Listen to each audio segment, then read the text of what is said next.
Gebiar Pekan Hukum Syariah, salam konstitusi. Assalamualaikum warahmatullahi wabarakatuh. Shalom, Om Swastiastu, Namo Buddhaya, salam kebajikan. Perkenalkan kami dari tim Ibnu Khaldun, yang dimana saya Jeffrey K selaku pembicara pertama yang bertugas, pembicara posisi netral dan juga menutup. Saya Edo Frix Martin Batubara sebagai pembicara kedua dengan posisi pro. Saya Gino Septian Huta Barat sebagai pembicara ketiga dengan posisi kontra. Saya akan memulai perdebatan 3, 2, 1. Dewan Juri yang terhormat, saya akan menjelaskan bagaimana daripada standing opposition netral yang dimana akan membedah daripada mosi perdebatan pada hari ini, yang dimana mosi perdebatan kita adalah penyandang disabilitas tunagrahita sebagai pemilih tetap dalam pemilu. Sebelum saya memasuki daripada latar belakang timbulnya mosi, maka saya akan menjelaskan definisi daripada tunagrahita tersebut. Dikutip dari konteks for Disease Control and Prevention, tunagrahita adalah istilah yang digunakan untuk orang yang mengalami keterbatasan intelektual maupun adaptif. Yang dimana keterbatasan intelektual adalah yang dimana seseorang sulit untuk berkomunikasi, belajar dan memecahkan masalah. Sedangkan keterbatasan adaptif adalah seseorang yang sulit untuk melakukan kegiatan sehari-harinya secara sendiri ataupun disebut dengan tidak mandiri. Menurut Khairul Anwar menjelaskan tentang hak asasi manusia sebagai hak dasar yang melekat pada setiap manusia sepanjang hidupnya, merupakan suatu hak pribadi dan kodrat yang diberikan oleh Sang Pencipta. Dalam hak tersebut juga terdapat hak asasi politik, yang dimana Dewan Juri terhormat yang disebut juga politik right, yang memberikan ruang lingkup kepada warga negaranya untuk memberikan kesempatan dalam pemilu ataupun memilih serta dipilih, dan juga mendirikan partai politiknya yang tertuang dalam Undang-Undang Nomor 39 Tahun 1999 tentang hak asasi manusia. Namun daripada itu juga serta konsep demokrasi yang ditawarkan dan dijunjung tinggi oleh pada pihak pro yang mengatakan bahwa di sini hal tersebutlah yang membuat bahwa penyandang disabilitas tunagrahita layak untuk mengikuti ataupun memilih daripada pemilu Dewan Juri yang terhormat. Namun daripada pihak kontra menganggap hal tersebut telah bertentangan dengan Undang-Undang Dasar 1945, khususnya pasal 22E ayat 1, yang dimanakan bahwa sistem pemilu adalah sistem luber jurdil, yang dimana yang maksud dengan luber jurdil adalah langsung, umum, rahasia, jujur, dan adil. Hal ini dikarenakan seperti yang kita ketahui bahwa tunagrahita tidak dapat mandiri dan akan membutuhkan pendamping, sehingga nilai daripada makna rahasia tersebut akan hilang.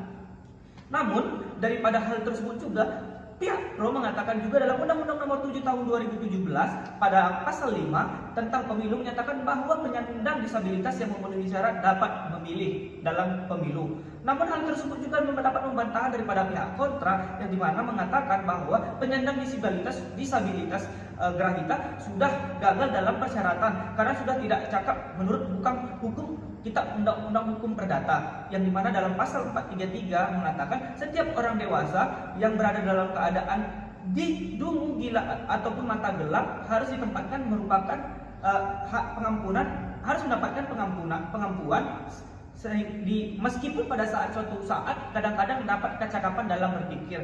Atas dasar inilah Dewan Juri yang terhormat yang membuat mosi perdebatan pada hari ini layak untuk diperdebatkan, yang akan penentuannya itu adalah di mana mekanisme-mekanisme yang ditawarkan oleh tim pro ataupun tim kontra yang menentukan perdebatan sehingga kemenangan daripada mosi perdebatan kita pada hari ini, yang dimana perdebatan tersebut akan dilanjutkan dari tim kami, pembicara kedua dari tim pro dan juga pembicara dari tim kontra. Terima kasih.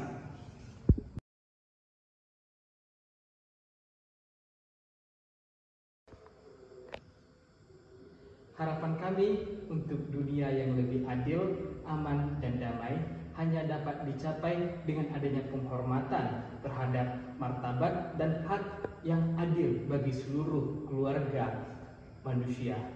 Punjol, Direktur Eksekutif Wanita dalam Persekutuan Bangsa-Bangsa. Assalamualaikum warahmatullahi wabarakatuh. Shalom, Om Swastiastu, Namo Buddhaya, salam kebajikan. Dewan Juri yang terhormat dan juga para pemerhati hukum. Di sini saya sebagai pembicara kedua dengan stand position pro mendukung secara tegas, lugas dan mantap mosi perdebatan kita pada hari ini dengan mosi penyandang disabilitas sebagai pemilih tetap di dalam pemilihan umum. Dewan Juri yang terhormat, berkaca kepada pasal 23 ayat 1 Undang-Undang Nomor 39 Tahun 1999 tentang hak asasi manusia, di mana di sana dijelaskan bahwa setiap orang berhak untuk memilih dan memiliki keyakinan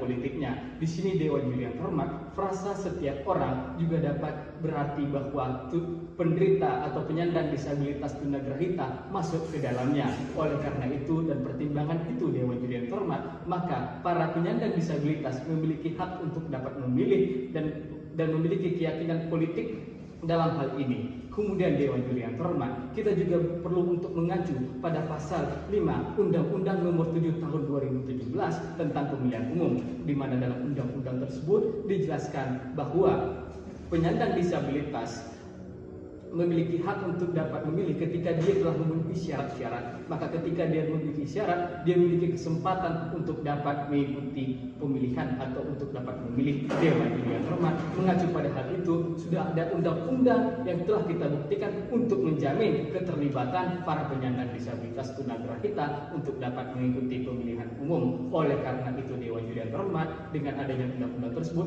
harus ada pengakuan yang jelas bagi kita semua untuk dapat mempertahankan hak para penyandang disabilitas. Instruksi. Ya, silakan. Pada Undang-Undang Nomor 7 Tahun 2017 tentang pemilihan umum, pada pasal 5 dikatakan syarat-syarat penyandang disabilitas dalam keterlibatannya dalam pemilu. Tetapi dalam undang-undang itu tidak dinyatakan secara spesifik apa persyaratan penyandang disabilitas tunagrahita dalam pemilu. Dewan Juri yang terhormat, sepertinya pembicara ketiga dengan stand position kontra sepertinya terlalu bersemangat untuk dapat menyambut argumentasi yang saya bawakan, bahwa pada dasarnya itu akan disampaikan dalam bangunan argumentasi saya tentang pembuktian bahwa seperti apa syarat yang akan diberikan bagi keterlibatan disabilitas tunagrahita dalam pemilihan umum. Dewan Juri yang terhormat, mengacu pada undang-undang itu tadi, tentu kita perlu melihat urgensi seberapa pentingkah tunagrahita ini untuk kita ikut sertakan atau kita pertahankan dan kita masukkan ke dalam daftar pemilih tetap.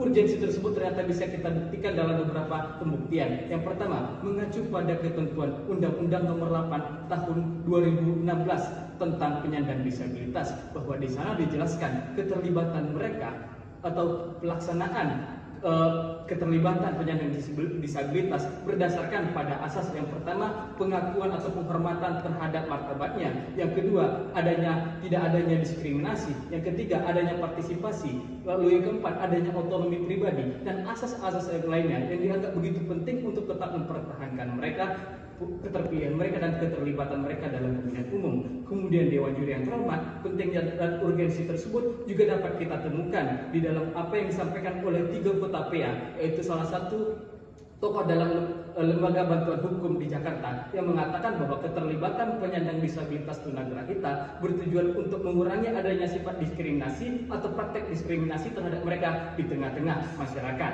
Kemudian Dewan Juri yang terhormat, kita juga perlu memandang pada aspek lainnya, yaitu pada aspek kelayakan, bahwa pada dasarnya ketika kita memperjuangkannya, kita juga harus memperhatikan kelayakan mereka untuk ikut pemilu. Kelayakan tersebut dapat kita temukan dari apa yang telah disampaikan oleh Ketua Umum Ikatan Dokter Indonesia, yaitu Dr. M. Iksan Mustafi, yang mengatakan bahwa keterlibatan penderita atau penyandang disabilitas tunagrahita masih memiliki kecerdasan, walaupun terkadang rendah, tapi memiliki kecerdasan untuk dapat memilih. Oleh karena itu dan pertimbangan itu, mereka bisa juga untuk memilih. Dan juga pertimbangan pada Undang-Undang Nomor 5 Tahun Undang-Undang Nomor 7 Tahun 2017 pasal 5 di bawah di sana mengatur tentang kesyarat, bahwa syarat tersebut Dewan Juri yang terhormat termaktub dalam putusan Mahkamah Konstitusi nomor 135 garing PUU strip 13/2015 yang mengatakan bahwa syarat tersebut adalah adanya keputusan dari dokter atau adanya surat keterangan dari dokter bahwa dia layak untuk mengikuti pemilihan umum atau terdaftar dalam pemilih tetap, seperti apa yang diinstruksikan oleh pembicara kontra, yaitu pembicara ketiga. Mungkin itu yang dapat saya sampaikan. Dewan Juri terhormat, pengakuan akan hak asasi manusia perlu untuk kita pertahankan. Terima kasih. Errare humanum est. trupe in errore perseverare. Kekeliruan adalah manusiawi, tetapi tidak baik untuk tetap mempertahankan kekeliruan. Sebagaimana mosi perdebatan kita pada hari ini, Dewan Juri yang terhormat, penyandang disabilitas tunagrahita sebagai pemilih tetap dalam pemilu.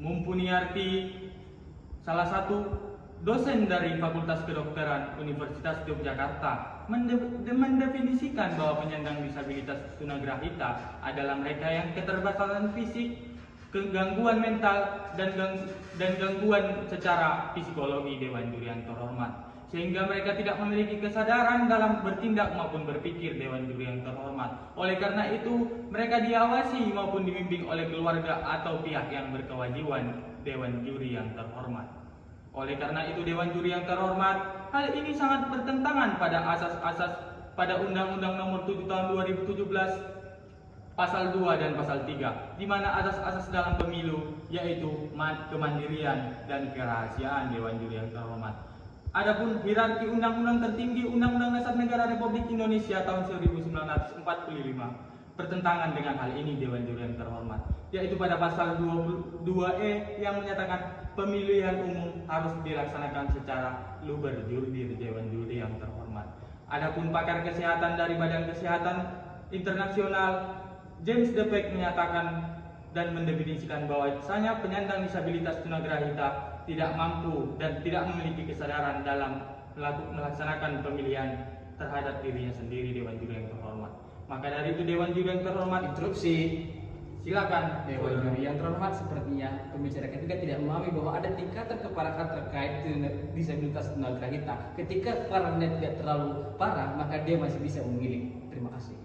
Baiklah, saudara saya dari tim Pro, saya akan menjawab bahwa di dalam Undang-Undang Nomor 8 Tahun 2016 mendefinisikan bahwasanya penyandang disabilitas tunagrahita tidak memiliki kemampuan interaksi sosial secara penuh terhadap pihak atau warga negara lainnya di dalam persamaan hak. Dewan Juri yang terhormat, oleh karena itu Dewan Juri yang terhormat, James Depek menyatakan bahwa mereka yang tidak dapat menilai sesuatu yang salah dan sesuatu yang benar tidak memiliki kapasitas dan hak dalam melaksanakan pemilihan umum. Dewan Juri yang terhormat, adapun kasus yang saya sampaikan Dewan Juri yang terhormat, kasus pada Yayasan Gali yang berada di Kota Bekasi dan tepatnya pada Pilpres 2019. Dewan Juri yang terhormat, seorang penyandang disabilitas yang bernama Imam Rozali saat diwawancarai oleh Merdeka.com. Dewan Juri yang terhormat, saat ditanyai oleh para reporter dari Merdeka.com tentang siapakah yang akan ia pilih,